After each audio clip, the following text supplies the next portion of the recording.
నమస్తే, నేను మీ Suresh. Welcome to Suresh cinema. Film direction క్లాసెస్లో భాగంగా ఇంతవరకు మనం స్క్రిప్ట్ ఎలా రాయాలో తెలుసుకున్నాం. స్క్రిప్ట్ రాసిన తర్వాత ఇంకా ఏ పనులు చేయాలో ఈ ప్రీ ప్రొడక్షన్ వర్క్ కోసం చూద్దాం. స్క్రిప్ట్ రాసిన తర్వాత అందులో ఉన్న క్యారెక్టర్స్ అన్నిటినీ ఒక లిస్ట్లో రాసుకొని ఆ క్యారెక్టర్స్ని అంటే అందులో నటించే నటీనటుల్ని మనం సెలెక్ట్ చేసుకోవాలి. దీనికోసం ఆడిషన్స్ పెట్టుకోవచ్చు, లేదా తెలిసిన వాళ్ళతో మనం నటీనటుల్ని సెలెక్ట్ చేసుకోవాలి. సెలెక్ట్ చేసుకున్న తర్వాత వాళ్ళకి ఆ క్యారెక్టర్స్ తగ్గట్టుగా కాస్ట్యూమ్స్ని రెడీ చేయించాలి.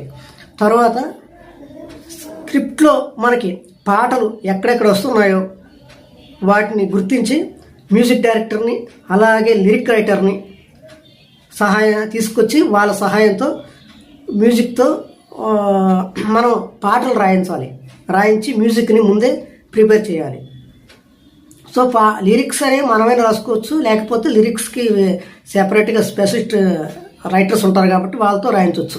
ఇందులో మనం రైటర్స్ని చూసుకుంటే మనకి స్క్రిప్ట్ వర్క్ నుంచి సినాప్సిస్ రాయడానికి, అలాగే స్క్రీన్ ప్లే రైటర్స్ సెపరేట్గా ఉంటారు.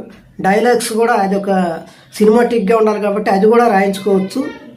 తర్వాత లిరిక్స్ రైటర్స్తో అంటే పాటల రచయితలతో పాటలు కూడా రాయించుకొని పాటల్ని మ్యూజిక్తో సిద్ధం చేసి ఆర్టిస్ట్కి కాంబినేషన్, అలాగే వాళ్ళకి ఏదైనా ట్రైనింగ్ అవసరమైతే అది కూడా తీసుకొని తర్వాత మనం చేయాల్సిన ఇంకో ముఖ్యమైన పని సెట్ ప్రిపరేషన్. అంటే ఏదైనా సెట్లు వేయాలి అనుకుంటే అది కూడా సెట్లు కూడా షూటింగ్ ముందే మనం ప్రిపేర్ చేసుకోవాలి. సో సెట్ ప్రిపరేషన్ అయిన తర్వాత షూటింగ్ లొకేషన్కి మనం వెళ్ళి షూటింగ్ చేయడానికి ఈ ప్రీ ప్రొడక్షన్ వర్క్లో మొత్తం అన్ని పనులు మనం పూర్తి చేసినట్టు. సో ఈ పనులతో స్క్రిప్ట్ రైటింగ్తో పాటు ఇటువంటి మిగతా ఈ పనులతో ప్రీ ప్రొడక్షన్ వర్క్ అనేది కంప్లీట్ అవుద్ది. తర్వాత ప్రొడక్షన్ అంటే షూటింగ్ ఎలా చేయాలనేది నెక్స్ట్ వీడియోలో చూద్దాం.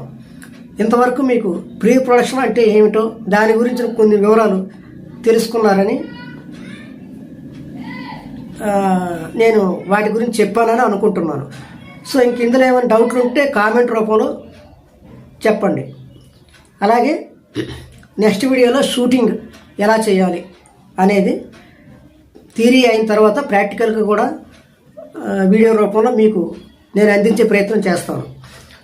సో ఈ వీడియో మీకు నచ్చితే ఎవరైతే డైరెక్టర్ అవ్వాలనుకుంటున్నారో అలాగే డైరెక్షన్ గురించి తెలుసుకోవాలని ఇంట్రెస్ట్ ఉన్న వారికి ఈ వీడియోని షేర్ చేసి నా ఛానల్ని సపోర్ట్ చేస్తారని ఆశిస్తూ నెక్స్ట్ వీడియోలో షూటింగ్ ఎలా చేయాలో తెలుసుకుందాం.